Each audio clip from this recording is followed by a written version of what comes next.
Ketua KPK Nurul Gufron melaporkan anggota Dewan Pengawas atau Dewas KPK ke Bareskrim Mabes Polri. Mereka dilaporkan terkait dugaan tindak pidana pencemaran nama baik dan penyalahgunaan wewenang. Gufron mengaku melaporkan anggota Dewas KPK karena mereka tetap melanjutkan proses pemeriksaan etik terhadap dirinya. Gufron tengah berperkara di Dewas. Ia diduga menggunakan pengaruhnya untuk memutasi pegawai di Kementerian Pertanian pada Maret 2022 lalu. Menurut Gufron, berdasarkan aturan Dewas KPK, peristiwa itu tidak bisa ditindak oleh Dewas KPK karena sudah kedaluarsa. Ia lantas menggugat ke PT UN dan uji materi ke MA. Saya sampaikan pada saat di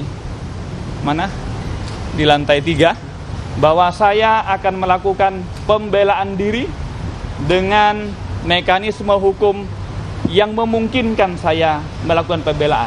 Termasuk saya sebut pada saat itu akan mengajukan gugatan tun, akan mengajukan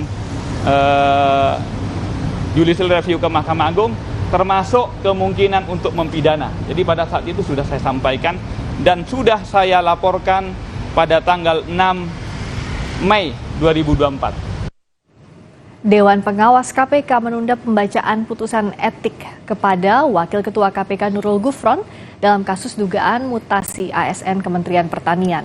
Dewas mengatakan pihaknya menghormati putusan Pengadilan Tata Usaha Negara atau PT UN yang memerintahkan Dewas KPK menunda pemeriksaan Nurul Gufron.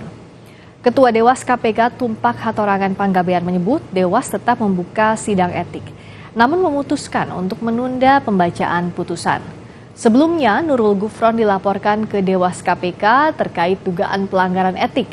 Ia diduga melakukan penyalahgunaan wewenang dalam membantu proses mutasi ASN di Kementan.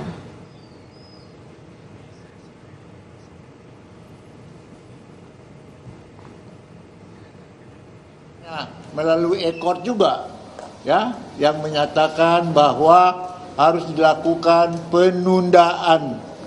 Menghormati itulah maka kami tidak membacakan putusan terhadap dugaan pelanggaran etik yang sudah kami sidangkan beberapa waktu yang lalu. Sebetulnya putusannya sudah selesai. Ini putusannya sudah selesai. Musyawarah majelis pun kemarin sudah selesai. Sudah dengan suara bulat. Tetapi kami menghormati adanya penetapan ini. Nurul Gufron pernah beberapa kali diperiksa Dewas KPK. Pada 18 Mei 2021, Wakil Ketua KPK Nurul Gufron bersama 4 pimpinan KPK lainnya pernah dilaporkan ke Dewas KPK oleh 75 pegawai KPK yang tidak lulus tes wawasan kebangsaan dengan dugaan pelanggaran etik terkait penyusunan kebijakan dan tindak lanjut hasil tes wawasan kebangsaan.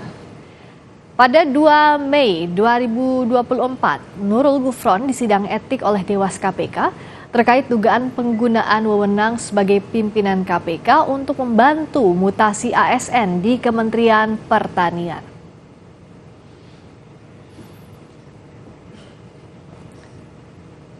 Kita